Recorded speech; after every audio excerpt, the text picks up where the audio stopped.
한 사업가가 있습니다. 중졸 학력, 그 학력의 벽을 뛰어넘었습니다.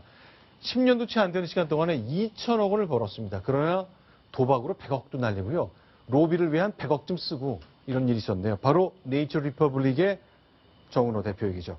자, 일단 오늘 있었던 이 게이트 로비 사건 관련된 얘기를 좀 나눠보겠습니다. 김유린 기자. 네. 검사가 도망하고 있는 수배 중인 브로커랑 이렇게 통화하고 그래도 되는 건가요? 어떤 일이 있었던 겁니까? 네, 이 이민희 브로커는요, 이 1월부터 지명수배 상태였습니다. 네. 4개월 동안 도주 생활을 했는데요. 그 도주 생활을 하는 동안 대포폰을 사용을 했는데 검찰이 이번에 수사를 하면서 대포폰 통화 내역을 봤더니 A 차장검사, 서울 한 지방검찰청의 차장검사인 A 차장검사와 서로 통화를 한 내역을 발견을 했습니다. 이 A 차장검사는 이에 대해 네. 그저 자수하라 이렇게 네. 권유를 했을 뿐이라고 했고요. 술자리나 식사 자리에 동석한 것 아니냐라는 것은 이 선배인 변호사 홍만표 변호사가 부른 자리에 만났을 뿐이라고 이렇게 변명을 했습니다. 자, 그런데 일단 수배 중인 그러니까 차장 검사는 이제 간부 검사잖아요. 네, 맞습니다. 수배 중인 경우에 이렇게 만나서 이렇게 하면 뭔가 좀 부담스럽긴 하겠습니다. 설명이 좀 완전히 됐다고 보십니까? 어떠세요? 네, 이 차장 검사는 사실상 이 검찰 간부인데요. 검찰이 쫓고 있는 사람과 차장 검사가 통화를 했다는 겁니다. 그것도 대포폰으로 통화를 했다는 건데요. 상당한 의혹이 있다고 보고 검찰도 이 부분에 대해서 꼭 짚고 넘어가야겠다 이런 태도를 보이고 있고요. 네. 특히 이 두 사람이 통화를 했을 때 간단하게 통화를 한 게 아니라 아주 의미 있는 통화를 했을 법한 그런 오랜 시간 통화를 한 내역도 드러났다고 합니다. 아, 통화가 굉장히 길었더라. 그래서 단순히 인사 안부, 자수 권유로 그치지는 않았을 가능성이 있다. 그런 추정을 한다 그 얘기인데요. 실제로요. 이 이민희라는 도망다니던 브로커가 그동안 자기가 얼마나 힘센 사람과 친한지를 보여주는 얘기를 은밀히 했는데 그곳에 이 차장검사의 실명이 등장합니다. 저희가 한번 소개해드린 적이 있는데 그 일부를 간단히 보여드리겠습니다. 자꾸 한전에다가 투자지를 해. 그래서 햇살이 지금 왔었는데 광고차가 그다음에 대통령 거부차에 있는 건가. 이런 식으로 해가지고 이번 기회에 주저 앉히려고 그래. 상대방 회사를. 자, 저렇게 얘기해서 굉장히 친분을 과시했던 그 사이인데 어쨌건 통화한 내용이 나왔고 꽤 길게 통화했다. 어쨌건 검찰이 수사의 끈을 놓치지 않을 것 같습니다. 그런데 요즘 제가 좀 계속 궁금한 게 이 정훈호라는 이 사업가 그가 과연 어떤 삶을 살았길래 이렇게 로비의 중심에 들어섰는지 한번 봤으면 좋겠습니다. 전 제일 기억나는 게요. 서울 명동에서 공시지가가 대한민국에서 제일 비싼 땅 그곳에 건물을 매입해서 장사를 했다는 건데 자, 네. 이분의 인생 그래프를 좀 소개해드리겠습니다. 정은호 대표는요, 이 전남 함평 출신으로 알려져 있습니다. 중졸 학력으로 알려져 있는데요. 20살에 무작정 상경을 해서 남대문에서 노점상을 운영했다고 합니다. 네. 28살에 이 세계 화장품이라는 사실상 그 화장품 판매 대리점을 만들었는데요. 네. 당시 수완이 아주 좋아서 매우 매출량이 많았다고 합니다. 그리고 네. 10년 만에 이 브랜드 화장품이죠. 이 더 페이스 샵을 창업을 했는데요. 네. 이 창업을 한 지 2년 만에 업계 1위로 뛰어넘게 됩니다. 자, 그러니까 93년에 이 화장품 사업을 시작해서 2005년, 12년 지났을 때 이 페이스샵이라는 회사를 팔아서 2천억 원을 남겼어요. 네, 이 페이스샵을 LG 생활건강이라는 이 대기업에 판매를 네. 하는데요. 매각을 하고 나서도 2천억 원이라는 차익을 남길 정도로 이 막대한 이익을 남겼습니다. 그리고 나서 5년 후에 다시 이 비슷한 유형의 화장품 회사 네이처 리퍼블릭을 런칭을 했는데요. 이 네이처 리퍼블릭은 현재 이 2,800억 원 정도, 연매출이 2,800억 원 정도가 되고요. 네. 그리고 현재는 업계 5위 업체입니다. 업계 5위까지 올라왔습니까? 네.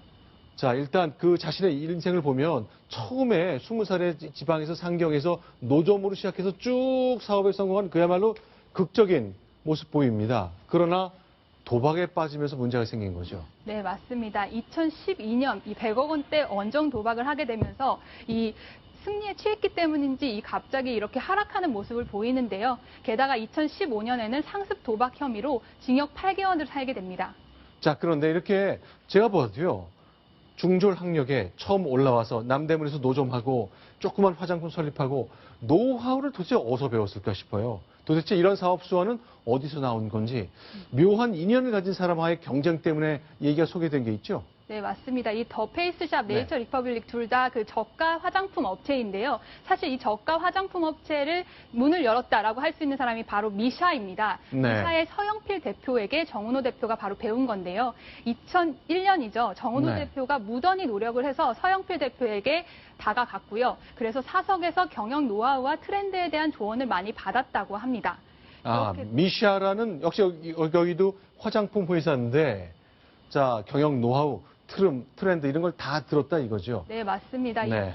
미샤를 통해서 이 업계 업계에서 어떻게 이길 수 있는지 이런 승산을 배운 업체, 이 정은호 대표는요, 2년 만에 유사한 업체인 더 페이스샵을 차리게 되는데, 이때 이 전략이 재밌습니다. 미샤의 바로 옆에 점포를 내는 겁니다. 네. 미샤가 이미 만들어 놓은 상권에서 이 바로 옆에 점포를 내니까요. 네. 이 가격 경쟁력만 있으면은 바로 업계에서 1위가 될 수 있다. 이런 전략을 세운 거고요. 그 전략이 맞아 떨어져서 창업 2년 만에 미샤를 제치고 1위에 올라가게 됩니다.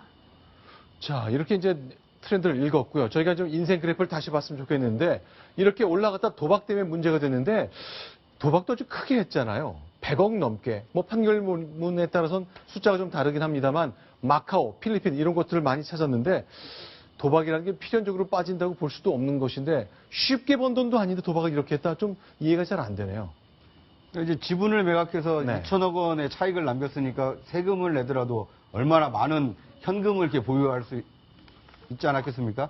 그러니까 그러다 보니까 아무래도 이제 이게 도박으로 돈을 좀 뺏으려고 하는 사람들이 접근을 해서, 예, 그래서 이제 여기에 등장하는 게 광주 송정리파 조직원들이 등장하지 않습니까? 네. 그래서 이 마카오에 원정 도박을 가서 한 번에 뭐 3억 원, 14억 원, 7억 원, 이 14억 원, 많게는 이제 35억 원까지 이제 탕진을 하게 되는데요. 한 번 도박 여행 갔다가 아니면 머물면서 하면서 3억 원 잃고 돌아오고, 네. 14억 잃고 돌아오고. 이게 다 저희가 판결문에서 확인한 거라 그렇습니다. 틀림이 없는 숫자잖아요. 네. 그러니까 이제 뭐 정키빵이라고 해가지고 네. 마카오에 있는 한 호텔을 이 게임 카지노를 할 수 있는 방으로 만들어서 이제 고객을 유치해서 이제 그 돈을 잃게 하는 건데요.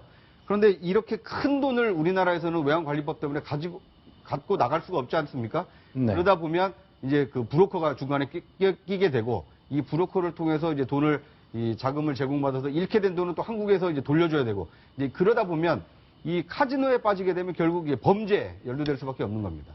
자, 그런데요. 이게 카지노 문제 때문에 이제 로비를 해야 될 일이 생긴 거죠. 법조 로비는 이래서 카지노 도박 혐의를 피하기 위해서, 그 이전에는 사업 확장을 위해서인데, 저희가 그동안 언론 보도로 확인된 로비 액수만 저희가 한번 모아봤습니다. 자, 한번 소개를 빠르게 드려보겠습니다.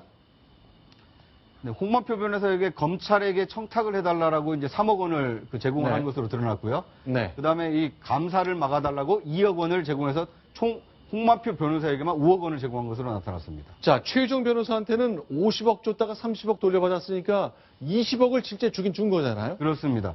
그러니까 이제 이 상습 도박 혐의로 이제 재판을 받게 되니까 이 재판에서 보석으로 풀려날 수 있도록 50억 원을 줬다가 보석으로 못 풀려나니까 이제 30억은 나중에 돌려받아서 실제로 최유정 변호사에게는 수임료로 20억 원을 제공한 것으로 현재 나타나 있습니다. 자, 이번엔 또 뭐가 있을까요? 어떤 데 돈을 로비를 하느라 썼을까요? 자, 이민희 브로커한테 9억 원을 줬군요. 이건 이제 서울 지하철에 그 네이처 리퍼블릭이 입점할 수 있도록 입점 로비로 준 게 이제 9억 원인데요. 네. 그것 외에도 이민희 브로커에게는 여러 명목으로 총 34억 원의 로비 자금을 준 것으로 나타나 있습니다. 아, 예. 9억을 줬고, 이제 소개를 저희가 쭉 내고 있는데 그게 34억이라는 얘기군요. 자, 롯데백화점 면세점 들어가기 위해서 또 10억을 줬죠. 토탈 44억에 이릅니다. 그렇습니다. 이게 면세점 네. 입점 로비 계약으로 이제 10억 원을 준 것으로 나타났는데, 이것은 네이처 리퍼블릭이 사업을 확장하기 위해서 준 돈과, 그 다음에 본인이 이제 상습 도박 혐의로 수사를 받고 재판을 받게 되니까 그것에서 면하기 위해서 이 변호사 비용으로 지출한 금액을 합한 겁니다.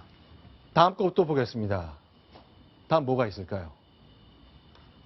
이건 좀 제가 믿기 어렵습니다. 신영자 회장, 이제 신격구 회장의 큰딸인데, 이런 재벌의 패밀리도, 그야말로 재벌의 소유자도 면세점 입점을 해서 돈을 받는다? 20억 준 거 일단 현재까지는 확인이 된 거죠. 그렇습니다. 이건 뭐 진술도 있고요. 앞으로 검찰이 그 수사를 통해서 밝혀야 될 내용인데, 일부 드러난 것은 이제 신영자 롯데장학재단 이사장이 직접 받은 것이 아니라 이 아들이 그 지분을 가지고 있는 회사를 통해서 간접적으로 받은 거 아니냐. 이제 현재는 이렇게 지금 나타나 있습니다. 자, 신영자 회장의 20억 준 거, 토탈 64억 원이 로비 명목으로 쓴 돈으로 보이거든요. 다음 거 하나 또 보겠습니다.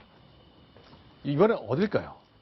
최근에 나타난 것은 이제 감사를 무마하는 조건으로 1억 원을 피모 검사에게 줬다는 건데요. 이것은 이제 현직 검사가 등장을 하고 있기 때문에 검찰이 과연 얼마만큼 진실을 밝혀낼 수 있을지 관심이 좀 모아지고 있는 대목입니다. 네, 현재도 이제 이 수사가 현재 진행형이기 때문에 저희가 기사로 확인된 것만 65억 원인데 어쩌면 더 늘어날지 모르겠습니다. 2천억을 화장품 사업으로 현찰에 손에 쥐었던 그 도박으로 100억 이상 그리고 로비로 65억 쓴 것까지 확인했습니다. 자, 힘겹게 벌었는데 너무 쉽게 쓴 것 같은 인상 때문에 과연 이럴 수 있을까 싶은데 검찰 수사 더 봐야 되겠습니다. 이 숫자 더 늘어날 수도 있습니다.